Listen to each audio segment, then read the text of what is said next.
ان کی وجوہات کیا ہے؟ ان کی سب سے پہلی وجہ ہے نفرت. سمجھ آ رہی کہ نہیں؟ اختلاف بھی نفرت کی بنیاد پر ہوتا ہے, ابھی لڑائی جھگڑے بھی نفرت کی بنیاد پر ہوتے ہیں. سمجھ آ رہی کہ نہیں؟ تو تمام برائیوں میں سب سے بڑی اور بنیادی چیز جو ہے نا جی وہ نفرت ہے, اور نفرت کی بنیاد پر یہ ساری چیزیں وجود میں آتی ہیں. اور اب نفرت کس بنیاد پر ہے؟ اس کی بہت سی وجوہات ہو سکتی ہیں. مال کی بنیاد پر ہے, اولاد کی بنیاد پر ہے, حسب نسب کی بنیاد پر ہے, طاقت کی بنیاد پر ہے, خوبصورتی کی بنیاد پر ہے. معاشرے کے اندر تو بہت سے رلے ملے سے لوگ رہتے ہیں نا, تو کوئی بھی وجہ ہو سکتی ہے نفرت کی. آواز زیادہ شر کیا ہوں, سمجھ آ رہی کہ نہیں؟ کوئی بھی وجہ ہو سکتی ہے. ان تمام وجوہات کی وجہ سے نفرت وجود میں آتی ہے, اور نفرت کی وجہ سے پھر اختلافات وجود میں آتے ہیں. سمجھ آ رہی کہ نہیں؟ تو معاشرے کے اندر یہ جو تمام برائیاں ہیں نا جی, ان تمام برائیوں میں سب سے بڑا مجرم وہ ہوتا ہے جو نفرتیں پھیلاتا ہے. یاد رکھیں, سمجھ آ رہی کہ نہیں؟ نفرتیں پھیلاتا ہے وہ سب سے بڑا مجرم ہے, اور شیطان بھی اسی سے خوش ہوتا ہے جو نفرتیں پھیلائے. سمجھ آ رہی؟ پچھلے دنوں میں نے بتایا نہیں تھا کہ شیطان کی مجلس لگتی ہے بھائی, اس میں یہ جو شتونگڑے ہوتے ہیں یہ کارگزاریاں سناتے ہیں. کارگزاریاں سناتے ہیں. ایک شتونگڑا آتا ہے, وہ کہتا ہے کہ جی ایک بندہ نماز پڑھ رہا تھا تو میں نے اس سے نماز سے روک دیا, نماز پڑھنے نہیں دیا. شیطان اس کو تھپکی دے کے کہتا ہے شاباش, اچھا کام کیا. دوسرا آتا ہے کہ جناب ایک بچہ پڑھنے جا رہا تھا سپارہ, میں نے اس کو جناب اس کو ایسا ورغلایا کہ وہ سپارہ پڑھنے نہیں گیا, وہ گیموں کے اندر چلا گیا, کرکٹ کھیلنے کے لیے چلا گیا ہے بھائی, یاروں دوستوں کے ساتھ پھرنے چلا گیا, پڑھنے کے لیے نہیں گیا. شیطان کہتا اچھا تو نے بھی اچھا کام کیا. ایک شتونگڑ آتا ہے, وہ کہتا ہے کہ دو میاں بیوی آپس میں ہنسی خوشی کے ساتھ رہ رہے تھے, میں نے ان کے درمیان جناب ایسی تیری لگائی کہ ان کا آپس میں اختلاف پیدا ہوا, اور اس اختلاف کی بنیاد پر طلاق ہو گئی, دونوں کی جدائی ہو گئی. اب جب یہ بات شیطان کو بتایا جاتا ہے نا جی, تو شیطان جناب اپنی جگہ سے کھڑا ہو جاتا ہے, کھڑا ہو کے کہتا ہے کہ کام تو نے کیا ہے, دو محبت کرنے والوں کے درمیان اختلاف کو پیدا کر دیا, دو محبت کرنے والوں کے درمیان نفرت کو پیدا کر دیا ہے بھائی. دو لوگ تھے جن کا آپس میں اتحاد اور اتفاق تھا, تم نے ان کے اندر ایسی پھوٹ ڈال دی کہ ان کا اتحاد بھی نہ رہا, ان کا اتفاق بھی نہ رہا. سمجھ آ رہی کہ نہیں؟ اب دیکھو اس کا کتنا بڑا نقصان ہے, میاں بیوی کے طلاق کا کتنا بڑا نقصان ہے. سب سے بڑا نقصان میاں بیوی کا اپنا ہے بھائی, میاں بیوی کا اپنا ہے. اور خصوصاً آج کل کے معاشرے میں, آج کل کے فتنے کے دور میں, جہاں بے حیائی عروج پر ہے, فحاشی عروج پر ہے, عریانی عروج پر ہے بھائی, ایسے دور میں اگر ایک آدمی اپنی بیوی کو طلاق دے دے, دونوں کے اندر جدائی ہو جائے, تو لازمی بات ہے پھر گناہ میں پڑنے کے تو اندیشے موجود ہیں, گناہ میں پڑنے کے تو اندیشے موجود ہیں. تو سب سے پہلا نقصان تو ان کا ہو گیا. اس کے بعد ان کی اولاد کا نقصان, جو بیچاری اولاد ہے وہ تو رل گئے, باپ نیا نکاح کر لے گا اور ماں جو ہے وہ کسی اور کے نکاح میں چلی جائے گی, وہ بیچاری جو اولاد ہے اس کا مستقبل کیا ہے, وہ رل گئے. تیسرا بڑا نقصان کیا ہے؟ تیسرا بڑا نقصان دو رشتہ دار آپس میں ٹوٹ گئے ہیں, دو فیملیز آپس میں ٹوٹ گئی ہیں بھائی, رشتہ داریاں آپس میں ٹوٹ گئی ہیں. یہ تیسرا بڑا نقصان ہے. اور چوتھا بڑا نقصان یہ ہے کہ معاشرے کے اوپر اس کے منفی اثرات جا رہے ہیں, معاشرے کے اوپر اس کے منفی اثرات جا رہے ہیں, اور اس کا نقصان جو ہے نسل در نسل چلتا ہے, نسل در نسل. اب ظاہر بات ہے جو اولاد ہے ان کی تربیت صحیح نہیں ہوگی, جب ان کی تربیت صحیح نہیں ہوگی تو معاشرے کے لیے وہ بوجھ بنیں گے, معاشرے کے لیے وہ ناسور بنیں گے. وہ جو عمل ان کے ماں باپ نے دہرایا ہے وہ عمل ان کے دل و دماغ کے اندر سوئی کی طرح جناب کھوب گیا ہے. سمجھ آ رہی کہ نہیں؟ سوئی کی طرح ان کے دماغ میں چبھ گیا ہے. معاشرے کے تانے بھی انہوں نے برداشت کرنے ہیں بھائی. جب معاشرے کی طرف سے تانے ملیں گے تو ادھر اولاد کی طرف سے جو ریئیکشن آئے گا اس کا اندازہ آپ سب کو ہے. ہم لوگ سب معاشرے میں رہتے ہیں, ہمارے فیملیز میں, ہمارے رشتہ داروں میں یہ سارے معاملات ہوتے ہیں, ایسا ہوتا ہے کہ نہیں؟ تو شیطان جو ہے اس شتونگڑے سے بڑا خوش ہوتا ہے اور اس کو اپنی جگہ پر بٹھاتا ہے اور کہتا ہے میرا صحیح جانشین تم ہو، تم نے زبردست کام کیا ہے۔ تو میرا کہنے کا مطلب یہ ہے کہ یہ جو نفرتیں ڈالتے ہیں نا آپس میں، معاشرے کے سب سے بڑے مجرم یہ لوگ ہیں، نفرتیں پیدا کرتے ہیں، ایک دوسرے کے لیے جناب تیلیاں لگاتے ہیں، نفرتیں پیدا کرتے ہیں۔ سمجھ آ رہی کہ نہیں؟ اب دوسرا سوال یہ ہے کہ یہ جو ہمارے معاشرے کے اندر جھگڑے پیدا ہوتے ہیں، نفرتوں کی بنیاد پر جھگڑے پیدا ہوتے ہیں، ان جھگڑوں سے کیسے بچنا ممکن ہو سکتا ہے؟ کیسے ہم ان جھگڑوں سے بچ سکتے ہیں؟ کون سا ایسا کام کریں کہ ہم ان جھگڑوں سے بچ جائیں؟ سمجھ آ رہی کہ نہیں؟ ظاہر بات ہے ہر شخص یہ چاہتا ہے کہ یار معاشرے کے اندر جھگڑے نہ ہو، معاشرے کے اندر اتحاد ہو، ہے بھائی، معاشرے کے اندر اتفاق ہو۔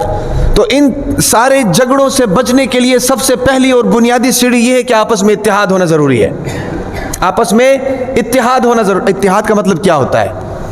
سوال یہ بنتا ہے اتحاد کا مطلب کیا ہوتا ہے؟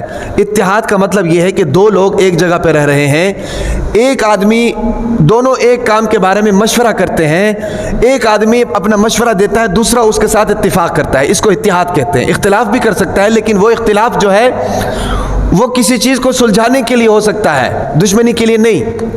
سمجھ آ رہی کہ نہیں؟ اگر اختلاف نہ کرے، اس کی بات کے ساتھ اتفاق کرے تو اس کو اتحاد کہتے ہیں۔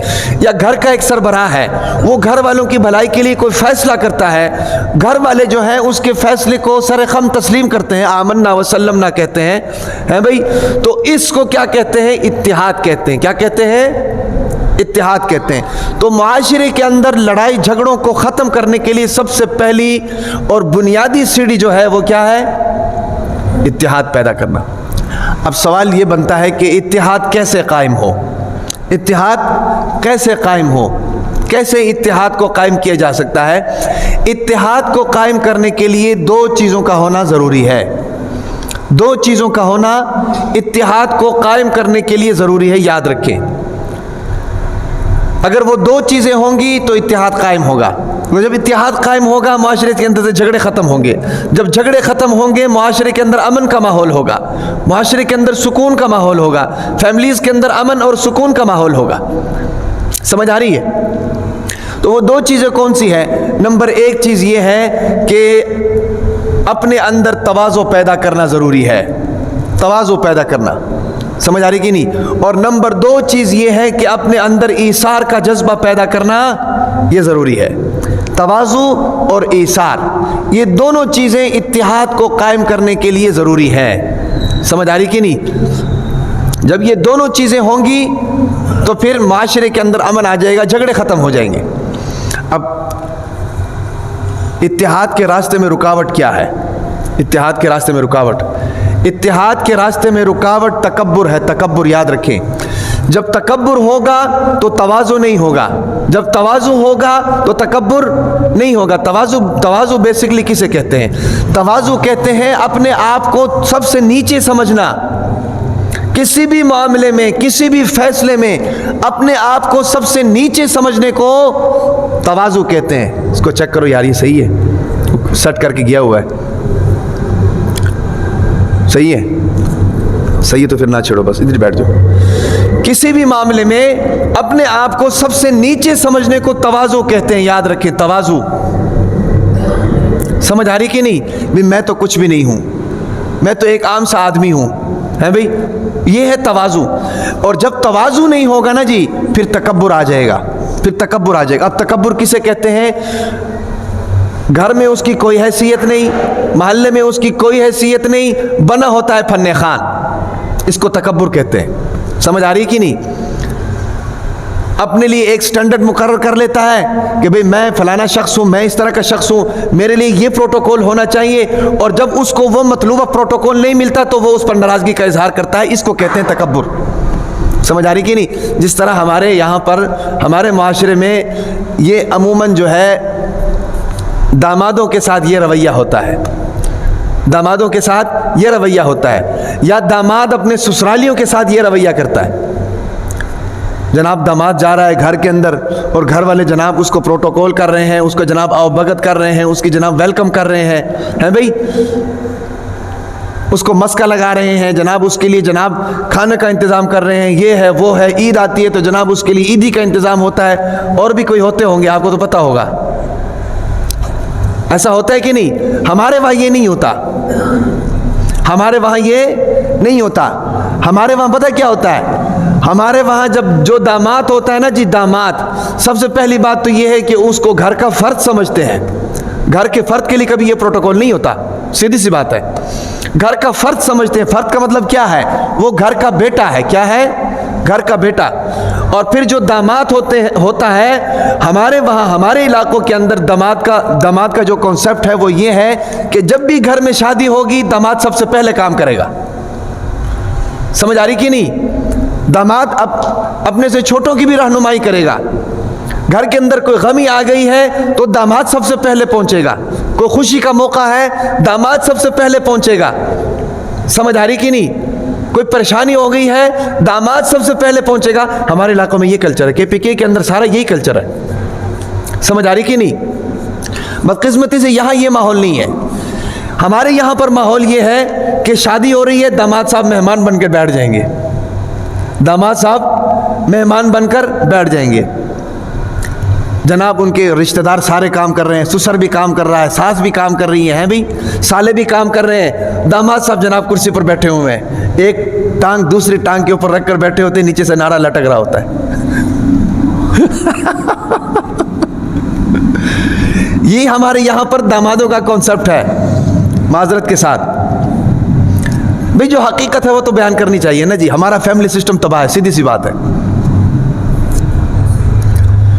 ہمارے یہاں پر یہ ہے، لاہور میں، پنجاب میں، کراچی کا تو پتہ نہیں، لیکن KPK کے اندر یہ نہیں ہے۔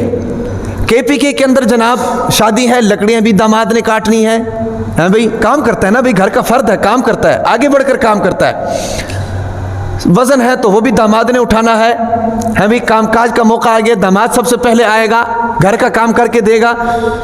ایسا کیوں کرتا ہے؟ سوال یہ پیدا ہوتا ہے، ایسا اس لیے کرتا ہے کہ وہ داماد ان کو اپنا ماں باپ سمجھتا ہے، گویا کہ وہ حقیقی ماں باپ تو ہے نہیں، لیکن ان کو اپنا ماں باپ سمجھتا ہے، ان کو اپنا رشتہ دار سمجھتا ہے۔ یہاں پر تو داماد جو ہے نا جی، داماد نے آپ کی بیٹی کے ساتھ نکاح کر کے آپ کے اوپر احسان کیا ہوتا ہے، داماد نے آپ کی بیٹی کے ساتھ نکاح کر کے آپ کے اوپر احسان کیا ہوتا ہے۔ مصیبت یہ ہے ہمارے وہاں پر یہ نہیں ہوتا، KPK میں۔ بات کہاں سے چل رہی تھی؟ ہاں، بات چل رہی تھی تکبر سے۔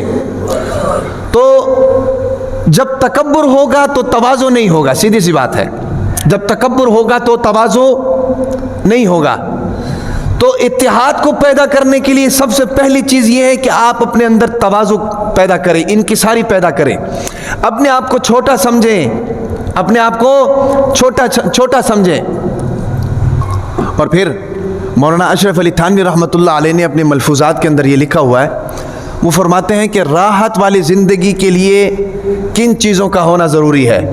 آج مسئلہ تو یہی ہے نا، ہمارے زندگی سے جناب سکون ختم ہو گیا ہے، امن ختم ہو گیا ہے، راحت والی زندگی ہمارے پاس بدقسمتی سے نہیں ہے۔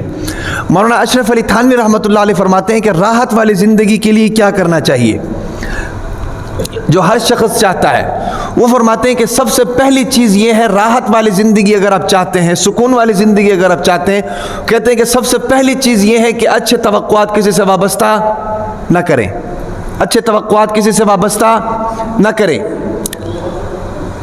اور دنیا کا اصول بھی یہی ہے، یہ ہو نہیں سکتا ہے کہ ایک زیرو دنیا میں آیا ہے اور دنیا میں آ کر وہ جناب 50 سال 60 سال زندگی گزار کر جائے اور اس کو کوئی تکلیف نہ ہو، یہ ایسا نہیں ہو سکتا ہے۔ دنیا کے اندر تکلیفات بھی ہیں، مصیبتیں بھی ہیں، پریشانیاں بھی ہیں، ہمیں دھوکے بھی ملتے ہیں، ٹھوکریں بھی ملتی ہیں، ساری چیزیں دنیا کے اندر ہوتی ہیں۔ سمجھ آ رہی کہ نہیں؟ اب اگر انسان ان چیزوں سے پریشان ہونا شروع ہو جائے تو پھر تو اس کی زندگی تو نہیں کٹ سکتے نا جی، اس کا ٹائم تو پاس نہیں ہو سکتا ہے۔ اب ایک گھر کے اندر ہیں جناب 4-5 بھائی ہیں، 2-3 بہنیں ہیں، ماں باپ ہیں، رشتہ دار ہیں، ایک جگہ پر رہ رہے ہیں، تو ظاہر بات ہے ایک دوسرے سے کوئی ایسی بات نکل آتی ہے منہ سے کہ ایک دوسرے سے سن کر تکلیف ہوتی ہے۔ جہاں پر برتن ایک جگہ پڑے ہوتے ہیں، بیچ میں سے ایک ڈوری کو اگر آپ نے نکالنا ہے تو پھر ظاہر بات ہے جو برتن اس کے ساتھ لگے ہوئے ان کے کھڑکنے کی آواز آتی ہے کہ نہیں؟ ایسا ہوتا ہے کہ نہیں؟ یہ تو ممکن ہی نہیں ہے کہ جناب ایک ٹوکری کے اندر برتن پڑے ہوئے ہیں، آپ نے بیچ میں سے ڈوئی نکالنی اور آواز بھی نہ آئے، ایسا کیسے ہو سکتا ہے؟ تو جب ہم معاشرے کے اندر رہتے ہیں، معاشرے کے اندر رشتہ دار، فیملی ہے، محلے دار ہیں، جناب آس پڑوس ہیں بھائی، ساری چیزیں ہیں، رلی ملی زندگی ہے، معاشرہ رلی ملی زندگی کو کہتے ہیں، تو اس کے اندر تکلیفوں کا آنا، پریشانیوں کا آنا، تو یہ تو ضروری بات ہے۔ وہ تو جنت ہے جہاں پر کوئی پریشانی نہیں ہے، کوئی ٹینشن نہیں ہے۔ دنیا کے اندر تو قدم قدم پر ٹینشن ہے بھائی، اولاد کی طرف سے ٹینشن مل رہی ہے، شوہر کو بیوی کی طرف سے ٹینشن ہے، بیوی کو شوہر کی طرف سے ٹینشن ہے بھائی کو بھائی کی طرف سے پریشانی ہے، ایسا ہوتا ہے کہ نہیں؟ تو مولانا اشرف علی تھانوی رحمۃ اللہ نے فرمایا ہے کہ اگر آپ ان ٹینشن سے بچنا چاہتے ہو تو ایک راز کی بات جو ہے نا جنہوں نے بتائی، وہ فرمایا کہ کسی سے اچھے توقعات وابستہ نہ کرو، کسی سے اچھے توقعات وابستہ نہ کرو۔ ظاہر بات ہے انسان خیر اور شر دونوں کا مجموعہ ہے، انسان خیر اور شر دونوں کا مجموعہ ہے۔ وہ فرماتے ہیں ہمیشہ اپنے ذہن میں یہ بات رکھو کہ اس سے مجھے کبھی نہ کبھی تکلیف پہنچے گی، اس سے مجھے کبھی نہ کبھی تکلیف پہنچے گی۔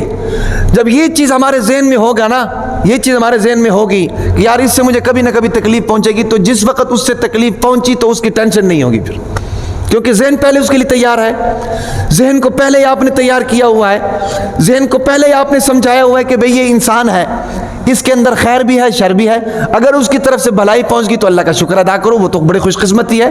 آج کل کے دور میں کسی سے فائدہ مل جائے، سمجھ آ رہی بات کی کوئی کہ نہیں؟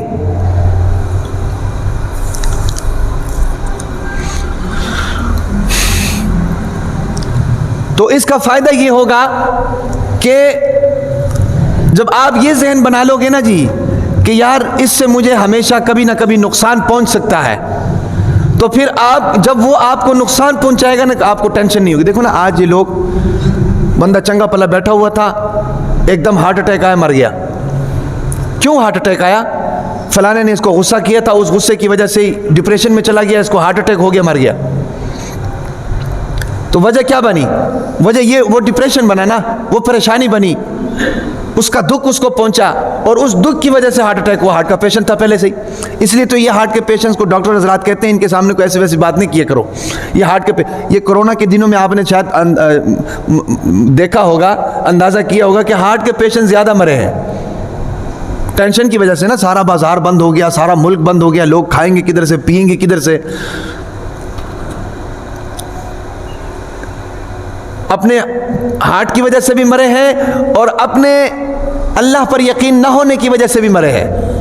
اور بھئی رزق کا ذمہ اللہ کے پاس ہے، وَمَا مِن دَابَّةٍ فِي الْأَرْضِ إِلَّا عَلَى اللَّهِ رِزْقُهَا وَيَعْلَمُ مُسْتَقَرَّهَا وَمُسْتَوْدَعَهَا كُلٌّ فِي كِتَابٍ مُبِينٍ۔ سارا بازار بند ہو گیا، سارا ملک بند ہو گیا، رزق پھر بھی مل رہا تھا کہ نہیں مل رہا تھا؟ یہ تو پھر کوئی اور ٹاپک ہے۔ بتانے کا مقصد یہ ہے کہ یہ ہارٹ کے پیشنٹ اس لیے مرتے ہیں، یہ دل پہ لے لیتے ہیں بات، پریشان ہو جاتے ہیں، پریشان ہو کر پھڑک جاتے ہیں۔ تو اس لیے یہ ہے کہ مولانا اشرف علی تھانوی رحمۃ اللہ علیہ حکیم الامت نے فرمایا کہ اچھے توقعات کسی سے وابستہ نہ کرو۔ جب اچھے توقعات وابستہ نہیں ہوں گے نا جی، پھر اگر اس کی طرف سے آپ کو تکلیف ہوگی تو آپ کو ٹینشن نہیں ہوگی۔ مثال کے طور پر بچھو کا کام کیا ہوتا ہے؟ کاٹنا۔ بچھو کا کام کیا ہوتا ہے بھائی؟ تھوڑا سا آپ بھی تھوڑا سا چست ہو کر بیٹھا کریں نا جی، ہاں، بچھو کا کام کیا ہوتا ہے بھائی؟ کاٹنا۔ اگر بچھو کسی کو کاٹے تکلیف تو ہوتی ہے ہاتھ میں، لیکن دل کبھی بھی نہیں دکھتا، دل کبھی بھی نہیں دکھتا۔ کیوں نہیں دکھتا بھائی؟ کیونکہ آپ کو پتہ ہے اس کا کام ہی یہی ہے، اس کا کام ہی یہی ہے۔ سانپ کا کام ہے ڈنگ مارنا ہے بھئی، وہ آپ کو کاٹ لے، اللہ نہ کرے، مثال دے رہا ہوں، اگر کاٹ لے تو تکلیف تو ہوتی، انسان مر جاتا ہے، لیکن دل نہیں دکھتا۔ کیوں؟ کیونکہ دل کو پتہ ہے اس کا کام یہ ہے، اس کا کام یہ ہے۔ یا اس سے بھی آسان مثال یہ سمجھ لو، خدا نہ خواستہ انڈیا کے ساتھ ہمارے حالات کشیدہ ہو گئے، انڈیا نے حملہ کر دیا، تو ہمارا کو دل دکھے گا؟ ہمارا دل نہیں دکھے گا، ہم تو 2 قدم آگے جا کر حملہ کریں گے۔ سمجھ آ رہی کہ نہیں؟ کیونکہ ہمارے ذہن میں اس کا کانسیپٹ موجود ہے، ہمیں پتہ ہے کہ اس کا کام یہی ہے۔ سمجھ آ رہی کہ نہیں؟ ہمیں تو پتہ ہے اس کا کام یہ ہے۔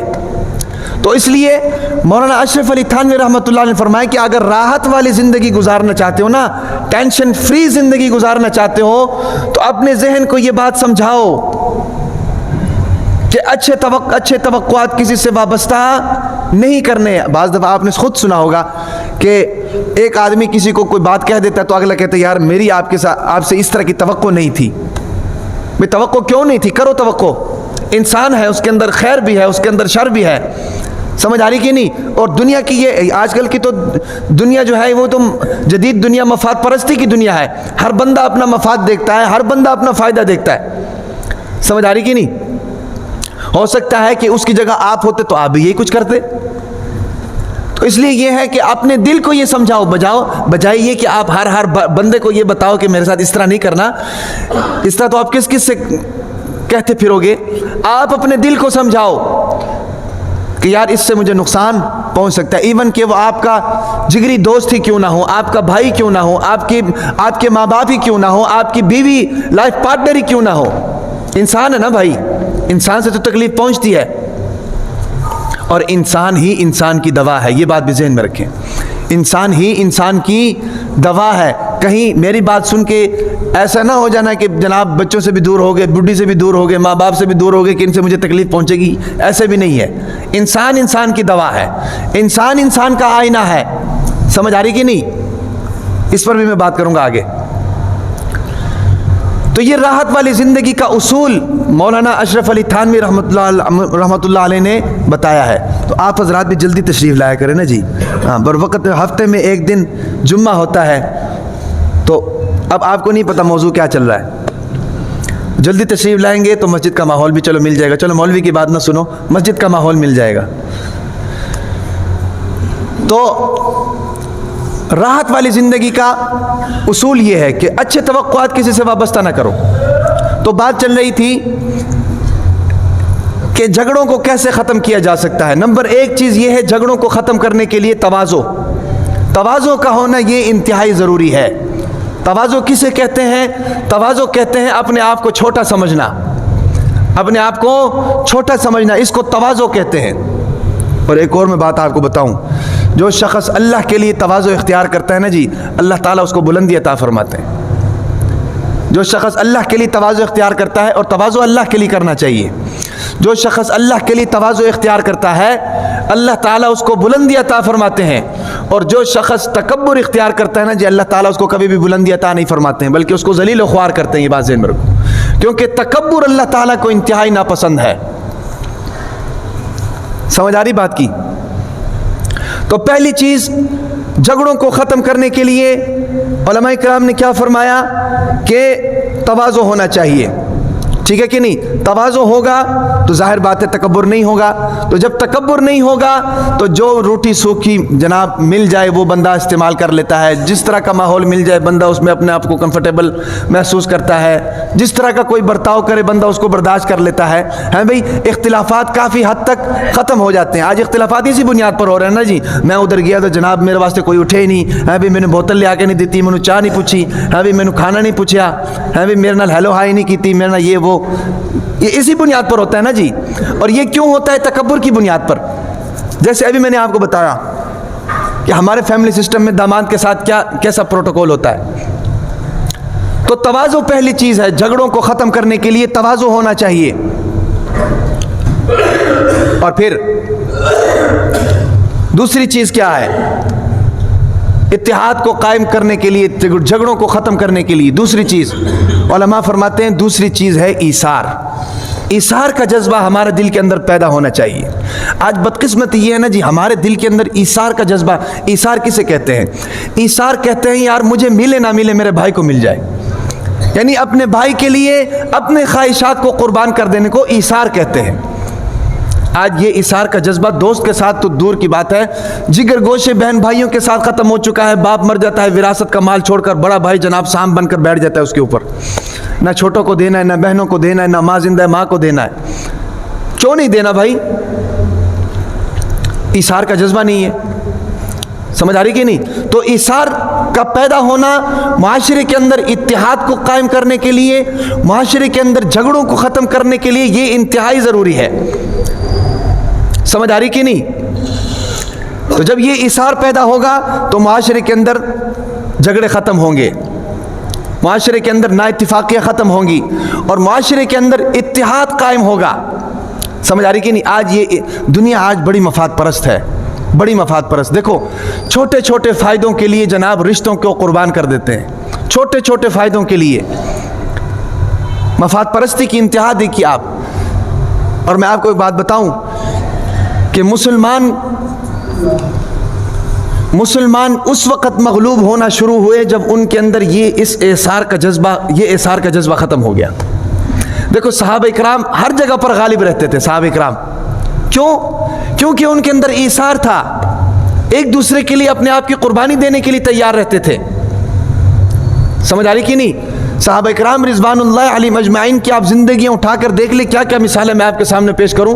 ایک مرتبہ ایسا ہوا کہ حضور نبی اکرم صلی اللہ علیہ وسلم کے پاس ایک مہمان آیا، مہمان آ کر کہنے لگا کہ حضرت مجھے بھوک لگی ہے، کھانا چاہیے۔ حضور نبی اکرم صلی اللہ علیہ وسلم کے گھر میں کھانا نہیں تھا، اللہ کے نبی نے اعلان کیا کہ بھئی کون ہے ایسا شخص ہے جو ہمارے مہمان کو ایک رات اپنے پاس ٹھہرائے، اس کو کھانا کھلائے۔ ایک انصاری صحابی کھڑا ہو گیا، ایک انصاری صحابی کھڑا ہو گیا اور کھڑا ہو کر جناب اس کو لے گیا اپنے گھر میں، اور اپنے گھر میں جا کر اپنی بیوی سے کہا کہ اللہ کے نبی کا ایک مہمان آیا ہوا ہے، اس کے لیے آپ کھانے کا انتظام کریں۔ تو بیوی نے کہا کہ گھر میں سوائے گھر والوں کے جوگے کھانا موجود ہے، اس سے زیادہ کھانا گھر میں نہیں ہے جو آرام سے ہم کھا سکیں اور ہمارے 2-3 بچے کھا سکیں، مہمان کے لیے کھانا نہیں ہو سکتا۔ تو شوہر نے کہا ایسا کرو کہ بچوں کو بہلا کر سلا دو، بچوں کو بہلا کر سلا دو اور کھانا مہمان کے پاس لے آؤ، اور چراغ صحیح کرنے کے بہانے چراغ بجھا دو، ہم صرف ہاتھ ہلاتے جائیں گے، مہمان کھانا کھاتا جائے گا۔ ہاں، نبی کا مہمان بھوکا نہیں رہنا چاہیے، نبی کا مہمان بھوکا نہیں رہنا چاہیے۔ تو جناب ایسا ہوا، بیوی نے جناب بچوں کو سلا دیا، سلا کر مہمان کے لیے کھانا لے کر آئی، خود پاس بیٹھ گئے اور چراغ صحیح کرنے کی بہانے سے چراغ بجھا دیا، اور خود ہاتھ ہلاتے رہے۔ مہمان سمجھتا رہا کہ یہ بھی کھانا کھا رہے ہیں، حالانکہ وہ کھانا کھونا نہیں کھا رہے تھے۔ مہمان جناب پیٹ بھر کر کھانا کھا کے پھر سویا۔ اب ظاہر بات ہے اندھیرے میں کوئی دیکھے نہ دیکھے، اللہ کی ذات تو دیکھ رہی ہے نا جی۔ صبح اللہ تعالیٰ نے فوراً آیت اتار دیا، یؤثرون علی انفسہم ولو کان بہم خصاصہ۔ اے میرے نبی، تیرے صحابہ کرام کی کیا ہی بات ہے، وہ اپنے اوپر دوسروں کو ترجیح دیتے ہیں۔ بھئی خود بھوکے پیٹ بھی سونا پڑے تو سو جاتے ہیں، لیکن مہمان کو کھانا کھلاتے ہیں، اپنے اوپر دوسروں کو ترجیح دیتے ہیں۔ ایثار اس کا نام ہے، سمجھ آ رہی کہ نہیں؟ قربانی اس کا نام ہے۔ اور بھی بہت سی مثالیں صحابہ کرام کی کتابوں کے اندر بھرے پڑے ہیں۔ ایک جنگ کے موقع پر، یرموک کی غالباً جنگ تھی، جنگ کے موقع پر صحابہ کرام جناب زخمی صحابہ کرام گرے ہوئے تھے۔ ایک صحابی کہتے ہیں کہ میرا چچا زاد بھائی زخمیوں میں موجود تھا، اس نے آواز دی پانی کے لیے، تو وہ صحابی فرماتے ہیں کہ میں نے پانی کا جناب لوٹا اٹھایا اور بھاگا اس کو پانی دینے کے لیے۔ جب اس کے پاس پہنچا اور پانی اس کے قریب کیا تو ایک اور صحابی کی آواز آئی پانی کے لیے۔ فرماتے ہیں کہ وہ میرا جو چچا زاد بھائی تھا اس نے خود نہیں پیا اور کہا کہ پہلے اس کو پلا کے آؤ۔ کہتے ہیں کہ میں بھاگا اس کے پاس گیا، اس کو پانی پلانے لگا تو ایک اور صحابی کی آواز آ گئی پانی کے لیے، تو اس نے کہا کہ جی مجھے نہیں پینا، پہلے اس کو پلا کے آؤ۔ اب دیکھو یہ حالت نظام ہے، زخمی ہے، زخموں سے چورا چور خون بہ رہا ہے، حالت جنگ ہے، ہمیں خون آلود ہے، اور ایک دوسرے کے لیے کیسے قربانی دے رہے ہیں، اس کو کہتے ہیں ایثار۔ تو فرمایا کہ میں اس تیسرے صحابی کے پاس پہنچا، جب میں اس کے پاس پہنچ کے دیکھا تو وہ صحابی فوت ہو چکے تھے، شہید ہو چکے تھے۔ وہ کہتے ہیں کہ میں بھاگا دوسرے صحابی کے پاس جس نے اس سے پہلے مانگا تھا پانی، کہتے ہیں کہ میں بھاگ کے اس کے پاس گیا تو دیکھا وہ بھی شہید ہو چکے ہیں۔ کہتے ہیں کہ میں بھاگا اپنے چچا زاد بھائی کے پاس، وہاں آ کے دیکھا تو وہ بھی شہید ہو چکے تھے۔ یہ ایثار کا جذبہ ہمارے اندر موجود ہونا چاہیے، سمجھ آ رہی کہ نہیں؟ جب سے مسلمانوں کے اندر یہ ایثار کا جذبہ ختم ہو چکا ہے نا جی، یہ قربانی کا جذبہ ختم ہو چکا ہے، مسلمان پستی کی طرف چلے گئے ہیں، مسلمان پستی کی طرف چلے گئے ہیں۔ ظاہر بات ایثار چلا گیا تو مفاد پرستی آ گئی، قربانی کا شوق چلا گیا تو جناب جینے کا مزہ حاصل ہو گیا، ہمیں قربانی سے کترانے لگے، جہاد سے کترانے لگے۔ سمجھ آ رہی کہ نہیں؟ 1917 کی بات ہے، 1917 کی بات، جب برطانیہ نے عراق پر حملہ کیا نا جی، عراق پر حملہ کیا، تو وہاں کا ایک جو جنرل تھا، جنرل وہ پہاڑوں پر اپنی فوجیوں کے ساتھ جا رہا تھا، تو اس کی ملاقات ایک چرواہے سے ہوئی، چرواہے سے۔ یہ میں بتا رہا ہوں کہ مسلمانوں کے اندر سے ایثار کیسے ختم ہو گیا، قربانی کا جذبہ کیسے ختم ہو گیا، اور مسلمان کیسے مغلوب ہو گئے، زوال کی پستیوں میں چلے گئے، ہے بھئی۔ وہ چرواہے کے پاس گیا اور اپنی کسی سپاہی کو چرواہے کے پاس بھیجا، اور اس نے کہا کہ اس چرواہے کے کہو کہ اگر یہ اپنے کتے کو میرے لیے ذبح کر دے تو میں اس کو 1 پاؤنڈ دوں گا۔ اور آپ کو تو پتہ ہے کہ کتے کی کیا اہمیت ہوتی ہے چرواہے کے لیے، کتے کی کیا اہمیت ہوتی ہے چرواہے کے لیے۔ تو چرواہے نے اس کی طرف دیکھا، مسکرایا اور کتے کو اس کے سامنے لا کر ذبح کر دیا، بدلے میں اس جنرل نے اس کو 1 پاؤنڈ دیا۔ اور جب وہ چرواہا جانے لگا تو اس جنرل نے کہا کہ اس سے کہو کہ اگر یہ اس کی کھال اتار دے تو میں اس کو 1 اور پاؤنڈ دوں گا۔ اور وہ 1 پاؤنڈ اس کے پورے ریوڑ کی قیمت تھی، پورے ریوڑ کی قیمت تھی۔ تو اس نے کہا کہ اس کو کہو کہ اس کی اگر یہ کھال اتار دے تو میں اس کو 1 اور پاؤنڈ دوں گا۔ اس نے جناب خوشی خوشی سے اس کی کھال اتار دی، اور کھال اتار کر اس کے سامنے ڈال دی، اس نے 1 اور پاؤنڈ دے دیا۔ پھر اس نے کہا کہ اس کو کہو کہ اگر یہ اس کا گوشت بنا دے تو میں اس کو 1 اور پاؤنڈ دوں گا۔ اس نے جناب فٹافٹ اس کے سامنے کتے کا، وفادار کتے کا گوشت بنا دیا، بنا کر اس کے سامنے رکھ دیا، تو اس نے 1 اور پاؤنڈ اس کو دیا اور مڑ کر جانے لگا۔ جب تھوڑی دور گیا تو اس چرواہے نے آواز دی، اس نے کہا اس جنرل سے کہو کہ اگر یہ 1 اور پاؤنڈ دینے کے لیے تیار ہے تو میں یہ کتے کا گوشت کھانے کے لیے بھی تیار ہوں۔ وہ جنرل جو ہے وہ مڑ کر واپس آیا، اور مڑ کر واپس آ کر کہا کہ مجھے اس کتے سے کوئی سروکار نہیں ہے، میں صرف تمہاری حیثیت اور تمہاری اوقات دیکھنا چاہ رہا تھا، میں صرف تمہاری حیثیت اور تمہاری اوقات دیکھنا چاہ رہا تھا کہ تمہاری اوقات کتنی ہے۔ اور پھر اپنے سپاہیوں سے مخاطب ہو کر کہا کہ یہ قوم کے لوگ کبھی بھی تم پر غالب نہیں آ سکتے ہیں، کیونکہ اگر یہ اپنے مفادار کو نہیں سمجھ سکتے ہیں تو تم پر کیسے غالب آئیں گے۔ اور مفاد پرستی اتنی عروج پر ہے کہ اس مفاد پرستی کی خاطر، اس تھوڑے سے فائدے کے لیے جناب یہ اپنے وفادار کو معاف نہیں کرتے ہیں، اس کو بھی کاٹنے کے لیے تیار ہو جاتے ہیں، تو تم پر کیسے غالب آ سکتے؟ تم آسانی سے ان کو جناب زیر کر لوگے۔ سمجھ آ رہی کہ نہیں؟ تو آج ہماری پستی کے اور زوال کے بہت سے اسباب ہیں، ان میں سے ایک سبب یہ ہے کہ ہمارے اندر ایثار اور قربانی کا جذبہ ختم ہو گیا ہے۔ سمجھ آ رہی بات کی؟ تو اتحاد پیدا کرنے کے لیے 2 چیزوں کا ہونا ضروری ہے۔ علماء فرماتے ہیں نمبر 1 کیا ہے جی؟ تواضع، تواضع کا ہونا انتہائی ضروری ہے۔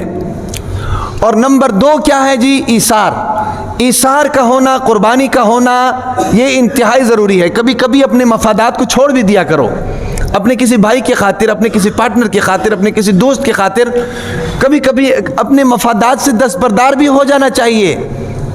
سمجھ آ رہی کہ نہیں؟ مسلمانی صرف اسی کا نام نہیں ہے کہ بھئی آپ جناب روزے پورے رکھو، نمازیں پوری پڑھو، زکوٰۃ دو، حج ادا کرو۔ بھئی کبھی کبھی قربانی کا جذبہ بھی پیدا ہونا چاہیے دل کے اندر۔ سمجھ آ رہی کہ نہیں؟ حدیث کے اندر ایک واقعہ لکھا ہوا ہے، ایک تاجر کا واقعہ لکھا ہوا ہے۔ حضور نبی صلی اللہ علیہ وسلم نے فرمایا کہ ایک تاجر کو اللہ کے سامنے پیش کیا گیا تو اس کا نام اعمال دیکھا گیا تو اس کے نام اعمال میں کوئی نیکی نہیں تھی۔ اللہ نے حکم دیا کہ اس کے نام اعمال کو دیکھو، ہو سکتا ہے کوئی نیکی نکل آئے۔ تو فرشتوں نے دیکھا اور فرشتوں نے دیکھ کر کہا کہ اللہ نیکی تو کوئی نہیں، البتہ ایک اس کا عمل ہے چھوٹا موٹا سا، وہ اس نام اعمال میں لکھا ہوا ہے، کرامن کاتبین نے لکھا ہوا ہے۔ اللہ نے پوچھا کہ بتاؤ کیا ہے؟ فرشتوں نے بتایا کہ یا اللہ یہ ایک تاجر ہے، اس کی یہ عادت تھی کہ جب بھی یہ کوئی چیز بیچتا تو بیچنے والے کی جیب کو دیکھ کر اس کی قیمت کم لگا کر بیچتا، اگر غریب ہوتا تو اس کو فری دے دیتا۔ جب بھی یہ کوئی چیز خریدتا تو جو بیچنے والا ہے اس کو اس کی اچھی قیمت دیتا، اس کو خوش کر کے بھیجتا ہے بھئی۔ اور جب بھی اس کے اوپر کسی کا قرض ہوتا تو یہ قرض وقت مقرر سے پہلے ادا کر دیتا تھا، اور جب بھی اس کا قرض کسی کے اوپر ہوتا تو یہ اس کو مہلت دیتا تھا، اس کو ڈھیل دیتا تھا، اگر وہ مقروض جو ہے غریب ہوتا تو اس کو معاف کر دیتا تھا۔ یہ عادت جو ہے اس کے نام اعمال میں لکھی ہوئی ہے۔ تو اللہ تعالیٰ نے فرمایا کہ اگر یہ لوگوں کے ساتھ اتنی بھلائی کا معاملات کرتا ہے، اگر یہ لوگوں کو اتنا معاف کرتا تھا تو میں تو اس چیز کا زیادہ مستحق ہوں، کیونکہ میں سب کا رب ہوں کہ میں اس کو معاف کر دوں۔ سمجھ آ رہی کہ نہیں؟ اس کے اللہ تعالیٰ نے مغفرت فرمائی اور اس کو جنت کے اندر بھیجا. یہ واقعہ حدیثوں کے اندر لکھا ہوا ہے. سمجھ آ رہی کہ نہیں؟ آج ہمارے تاجروں کا کیا حال ہے؟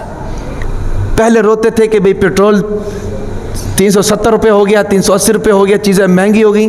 بھئی اب تو پیٹرول نیچے آ گیا, اب تو چیزیں سستی ہونی چاہیے کہ نہیں؟ کیوں سستی نہیں ہو رہی؟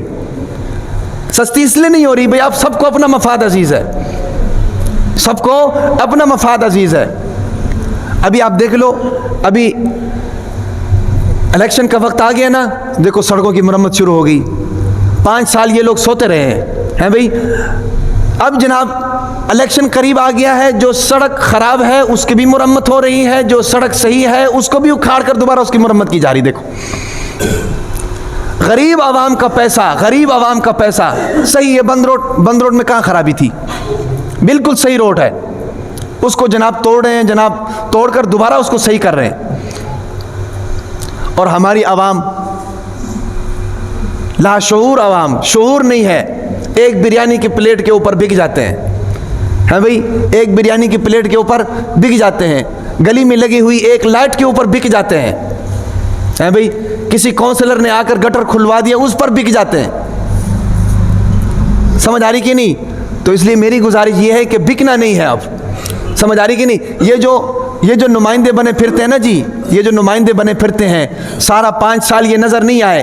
اب یہ نظر آئے نا جی, آپ نے ان لوگوں کو غائب کر دینا ہے. ان کی چھترول ایسے کرنی ہے اور چھترول کر کے ان کو غائب کر دینا کہ دوبارہ اس گلی کے اندر ورنہ نہیں. سمجھ آ رہی کہ نہیں؟ ہاں, لیکن مجھے پتہ ہے آپ کے کان میں جوں نہیں رینگ رہی. ان اللہ لا یغیر ما بقوم حتی یغیروا ما بانفسہم. اللہ تعالیٰ اس قوم کی تقدیر کبھی بھی نہیں بدلتے جب تک خود قوم اپنی تقدیر بدلنے کے لیے نہ کھڑی ہو. سمجھ آ رہی کہ نہیں؟ ہمیں ان چیزوں کی بدقسمتی سے عادت پڑ گئی ہے. ہم ووٹ دیتے ہی اس بنیاد پر ہیں کہ بھئی کل کو میں نے تھانے جانا ہے تو اس نے میرے پیچھے آنا ہے. دیکھو یہ ہماری سوچ کا زاویہ ہے, یہ ہماری نظر ہے. اور پھر اس کے لیے ہم دیتے بھی پرلے درجے کے بدماش کو ہے, تاکہ اس کو تھانے کا بھی پتہ ہو, اس کو جیلوں کا بھی پتہ ہو, یعنی جیل میں بھی گیا ہو, تھانہ میں بھی گیا ہو, اس کے اوپر کیسز بھی چل رہے ہوں. دیکھ دیکھ کر اس کو ہم ووٹ دیتے ہیں کہ کل کو میں اگر تھانے جاؤں گا, کیونکہ مجھے پتہ ہے اس کو میں ووٹ دوں گا, یہ ایم پی اے بنے گا, ایم این اے بنے گا, میری چھوٹ ہے. میں چاہے جناب یا چوک پہ کھڑے ہو کر جتنے مرضی نمبر لگاؤں, جتنے مرضی جوئے کھیلوں, جتنے مرضی سٹے لگاؤں, ہیں بھئی, جتنے مرضی جناب لوگوں کے جیب کاٹوں, جتنے مرضی دھوکہ دوں, جتنے مرضی لوگوں کے جناب پلاٹ جناب قبضہ کر لوں, پلاٹوں پر زمینیں ہڑپ جاؤں, بالآخر اگر میں نے جیل جانا ہے تو میرے پیچھے آنا اسی نے ہے. ان دونوں کی آپس میں کمٹمنٹ ہوئی ہوتی ہے, گویا کہ زبان سے تو نہیں ہوئی ہوتی, حرکات اور سکنات دونوں کی ایک جیسی ہوتی, سب کو پتہ ہوتا ہے. سمجھ آ رہی کہ نہیں بات کی؟ میں کس کو سمجھا رہا ہوں؟ اللہ تعالی ہم کو سمجھنے کی توفیق عطا فرمائے. چلو اور کچھ نہ صحیح, آمین تو کہہ دیا نا.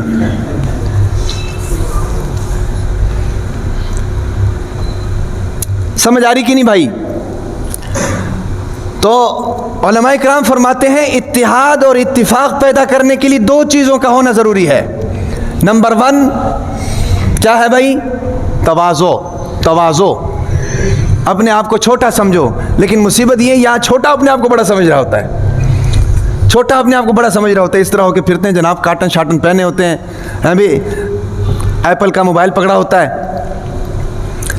تو اتحاد معاشرے کے اندر جھگڑوں کو ختم کرنے کے لیے, معاشرے کے اندر امن کو پیدا کرنے کے لیے سب سے پہلی چیز جو علماء کرام نے بتائی ہے وہ یہ تواضع اختیار کریں. اور دوسری چیز جو علماء کرام نے فرمائی ہے وہ کیا ہے؟ وہ یہ ہے کہ ایثار کا جذبہ پیدا کریں, ایک دوسرے کے لیے اپنے خواہشات کی قربانی دینا سیکھیں. سمجھ آ رہی کہ نہیں؟ ظاہر بات ہے ہم ایک فیملی کے اندر رہتے ہیں جہاں پر بہت سے لوگ رہتے ہیں, ہر ایک کی خواہشات الگ الگ ہیں, ہر ایک کی نظریات الگ الگ ہیں, ہر ایک کی ترجیحات الگ الگ ہیں. سمجھ آ رہی کہ نہیں؟ اگر وہ آپ کے نظریے پر نہیں آ رہے, وہ آپ کی طبیعت کے موافق نہیں ہو رہے ہیں بھئی, اور جھگڑا پیدا ہونے کا اندیشہ ہے, تو آپ ان کی طبیعت میں ڈھل جائیں, آپ ان کے نظریوں کو اپنا لیں. سمجھ آ رہی کہ نہیں؟ اس سے ایک تو فائدہ یہ ہوگا جھگڑا ختم ہو جائے گا، جھگڑا ختم ہو جائے گا۔ دوسرا فائدہ یہ ہوگا کہ کم از کم اس کو بھی تو احساس ہوگا نا بھائی، روزانہ یہی میری بات مانتا ہے، روزانہ یہی میری بات مانتا ہے، مجھے بھی تو اس کی بات ماننی چاہیے، مجھے بھی تو اس کے ہاں میں ہاں ملانا چاہیے۔ سمجھ آ رہی کہ نہیں؟ اور لیڈر کی نشانی یہی ہوتی ہے، بڑوں کی نشانی یہی ہوتی ہے، بڑا اپنے آپ کو بڑا سمجھ کر اپنی بات ہی نہ منوائے ہمیشہ۔ سمجھ آ رہی کہ نہیں؟ کبھی اپنے ماتحتوں کی بھی بات ماننی چاہیے۔ ہو سکتا ہے کہ ماتحت جو بات کر رہے ہوں وہ صحیح ہو، بڑا جو بات کر رہا ہے وہ غلط ہو۔ سمجھ آ رہی کہ نہیں؟ تو اس لیے یہ ہے کہ اگر آپ یہ چاہتے ہیں کہ ہمارے گھر کے اندر امن قائم ہو جائے، ہمارے گھر کے اندر سکون قائم ہو جائے، ہاں بھئی ہمارے گھر سے جناب لڑائی جھگڑے ناچاکیاں ختم ہو جائیں، تو اس کا بہترین اور آسان حل جو میں نے بتایا ہے، جو علماء اکرام نے بتایا، وہ یہ ہے، نمبر ایک یہ ہے کہ آپ اپنے اندر تواضع کو پیدا کریں، ٹھیک ہے نا جی؟ آپ اپنے آپ کو چھوٹا سمجھیں، چاہے آپ بڑے بھی ہیں آپ اپنے آپ کو چھوٹا سمجھیں۔ اور دوسرا یہ ہے کہ آپ اپنے اندر ایثار کا جذبہ پیدا کریں، قربانی کا جذبہ پیدا کریں، اپنے دوست احباب رشتہ داروں کے لیے اپنی خواہشات کو قربان کرنے کا جذبہ پیدا کریں۔ جب یہ دو صفات ہم اپنے اندر پیدا کریں گے تو ہمارے معاشرے کے اندر سے، ہمارے گھروں کے اندر سے، ہمارے معاملات کے اندر سے، ہمارے اداروں کے اندر سے ہمیشہ کے لیے لڑائی جھگڑے ختم ہو جائیں گے۔ اللہ تبارک و تعالی ان تمام باتوں پر عمل کرنے کی توفیق عطا فرمائے۔